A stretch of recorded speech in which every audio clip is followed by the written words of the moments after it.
Halo, kembali lagi dengan kami Java Football. Kali ini kami John dan Cok akan ngosan ya. Ngosan kali ini kami akan membahas Persis Solo miskin taktik. Nah, bagaimana ceritanya kok Persis Solo ini bisa miskin taktik sekali? Oke, kita saksikan saja bersama. Nah, pertandingan kemarin Persis Solo melawan Bayangkara FC itu adalah pertandingan yang mungkin menurut pendapat saya performanya Persis sudah mulai terlihat banget itu menurun ya. Dari 3 pertandingan terakhir atau 2 pertandingan terakhir itu sudah mulai terlihat taktik dari Persis Solo ini seperti membosankan ataupun bahkan bisa dibilang tidak ada taktik. Nah, kalau kata komentator yang kemarin itu Persis hanya memainkan sepertiga lapangan. Habis itu bingung pemainnya mau ngapain gitu. Ada yang pemainnya langsung oper gak jelas, ada yang pemainnya giringan sendiri gak jelas, ada yang ya mungkin kurang bagus lah ya. Nah, bisa dikatakan ini sudah mulai terlihat racikan-racikan Medina pelatih ini itu seperti apa itu sudah terlihat. Nah, kita juga tidak perlu menyalahkan pelatih ini. Yang mungkin perlu dikoreksi adalah siapa dulu yang memilih pelatih ini dan bagaimana ceritanya kok bisa memilih pelatih ini. Nah, ini perlu dikoreksi lagi. Siapakah orang tersebut? Nah, lalu ada pemain. Nah, ini yang perlu nanti juga saya kritik. Rodriguez.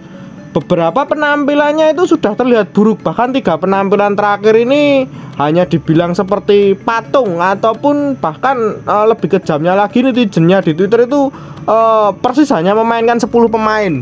Wah, ini. Tetapi dipasang terus oleh Medina dengan dalih beralasan pelatih ini ya namanya striker seperti itu kadang memang apa itu gacor, kadang memang tidak. Tapi menurut pandangan saya pribadi loh ya, ini menurut pandangan saya pribadi memang Rodriguez ini memang jelek. Ini sama halnya seperti PSS Sleman, Cagas itu mbok dimainkan seperti apa, nggak ngegolke, memang dia itu jelek. Striker itu nggak hanya soal ngegolin di depan gawang ya, tajam di depan gawang itu tidak, tapi juga pergerakan tanpa bola itu juga harus mematikan. Nah, tetapi sebaliknya kalau Rodriguez ini tetapi masih bisa dipercaya oleh Medina terus dari beberapa kali pertandingan, bahkan starting terus. Ini yang menurut pandangan saya itu kaget juga. Wah, Drawasi. Nah, lalu yang kedua mungkin pelatih ini tuh saya rasa apa ya, nggak percaya pemain muda atau bagaimana, saya juga kurang tahu ya.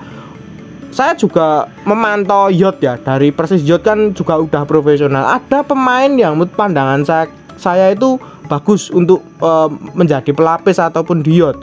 Nah, kemarin malah tidak dibendengi, akhirnya dibajak oleh PSIS. Nah, ini yang merupakan apa ya, penyesalan juga. Wah, wis didik sekoyot dibajak. Nah, seperti itu.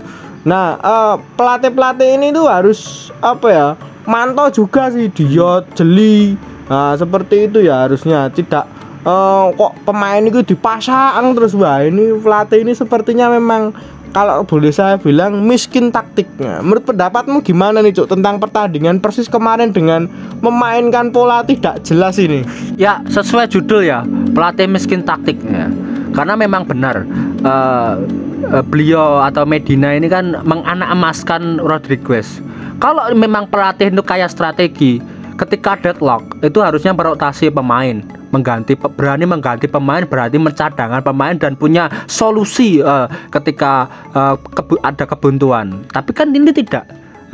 Ya kalau kita analisis bahwa ini wajar sih. Wajarnya karena apa? Karena Medina ini memang selain miskin taktik, jika dia juga miskin pengalaman ya. Miskin pengalaman jam terbang. Bisa dilihat di transfer market, dicek profil Medina. Nah, di situ sangat kelihatan track recordnya dia itu selama melatih. Ini penting. Kalau memang pelatih itu punya jam terbang tinggi, levelnya tinggi, pasti dia itu akan punya banyak solusi di lapangan itu di dalam 90 menit itu punya banyak solusi. Ketika pemain itu underperform, berani mencadangkan, terus dia bisa jeli pada bakat-bakat, terutama bakat pemain muda. Jadi pelatih itu melihat dari setiap latihan intensitas, nggak memandang itu nama besar, itu pemain asing, itu pemain lokal, nggak, yang dipandang nggak seperti itu, tapi yang dipandang memang perform atau mungkin kualitas dari pemain itu sendiri di setiap pekan ya. Tapi kayaknya ini tidak ya, ya sangat mengecewakan. Asing rasa lokal, yang penting lokal sisan wae ya toh. Ketimbang asing tapi ya kelasnya ya kayak gini lah. Ya betul sekali, Persis kemarin itu hanya memainkan pola apa ya, problemnya itu jarak antar lini itu terlalu jauh dari satu pemain ke pemain yang lain. Lalu ada juga transisinya Persis itu sangat telat sekali. Ketika Jamie maju neng ngarepan, nah kuwi mesti backnya kosong, hanya meninggalkan Kanu yang sebetulnya itu bukan posisinya dia ya, jadi kaku juga. Bahkan kemarin salah satu golnya itu juga kesalahan dari Kanu juga ya, membuang bolanya malah dioper ke lawan. Wah ini cukup drawasi juga. Lalu ada striker yang menjadi sorotan utamanya kan ini ya, strikernya babak pertama menjadi patung. Saya pikir babak kedua akan diganti cepat, ternyata malah tetap main sih. Wah ini yang merupakan menjadi problem juga bagi Persis Solo ini. Bahkan sampai komentatornya itu bilang ya ini tepat sekali pergantian ini.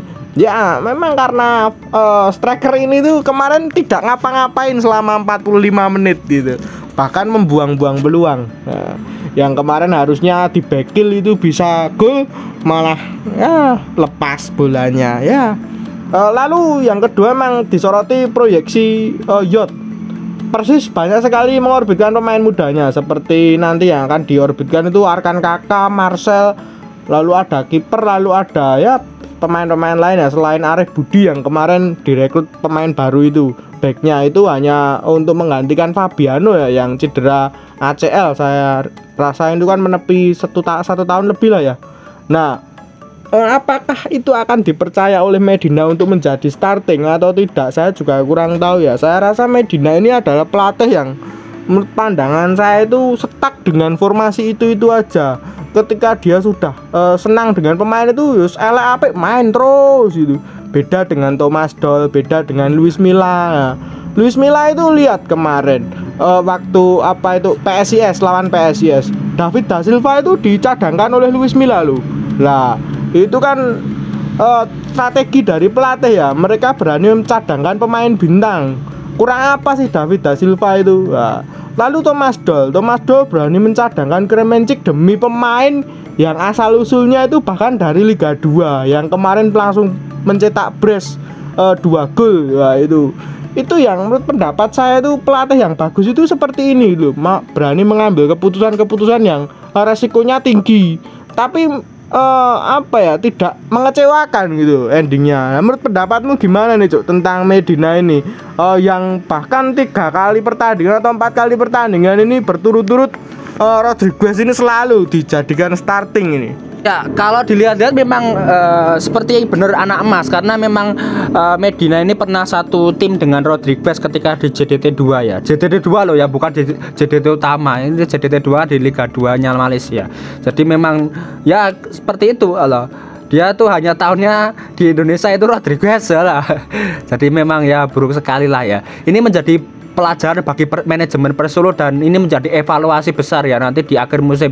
Kalau memang dipecat sekarang juga kayaknya nggak etis sih. Mungkin kita lihat berapa match ke depan itu bagaimana progresnya ya. Apakah ada progres atau enggak ya. Tapi kalau untuk saat ini ya kita lihat aja dulu. Tapi untuk akhir musim ya mungkin berarti evaluasi besar. Kalau saran saya memang diganti atau untuk musim baru nanti. Tapi untuk pecat mendadak ya kita lihat nanti progresnya. Ya kalau untuk pecat saat ini kan ada ya hashtag yang muncul Medina out. Saya rasa sih kurang tepat ya untuk saat ini. Ini harus sabar dulu Kose, jangan terburu-buru juga. Soalnya memang ini rawan juga kondisi-kondisi seperti ini ya, walaupun memang judulnya Fun Football. Tapi kita tidak tahu ya peraturannya nanti di tengah jalan itu diubah lagi atau tidak, kita juga tidak tahu.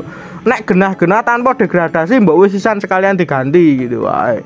Tapi kalau tiba-tiba ada degradasi ya itu cukup rumit juga ya. Kalau akhir musim memang perubahan itu penting sekali. Seperti Medina ini ya menurut pandangan saya pribadi memang harus diganti sih. Jadi saya harap sih Persis punya apa ya, scouting yang bagus gitu loh. Maksudnya itu punya tim scouting yang oke untuk men-scouting pemain, pelatih dan lain-lain, itu juga harus bagus. Seperti Persija Jakarta itu loh, bisa dicontoh. Jadi nggak asal-asalan jipuk pemain gitu. Nah, Persija itu mengambil Aji itu juga nggak ngasal loh ternyata. Itu ternyata udah di scouting juga loh pemain tersebut itu. Jadi ya mereka begitu ngambil langsung main bagus. Padahal memang Aji ini pemain Persiba Balikpapan ya, berasal dari Liga 2. Ketika main di Liga 1, wow, ngotot sekali pemain ini. Bahkan Kremenchik menurut pandangan saya juga kalah dengan ini ngototnya ya. Nah, sekelas timnas loh ya Kremenchik. Tapi Thomas Doll juga pinter juga sih menurut pandangan saya. Nah, mungkin itu ya perbincangan kita tentang Persis Solo ini. Jangan lupa like, comment, dan subscribe.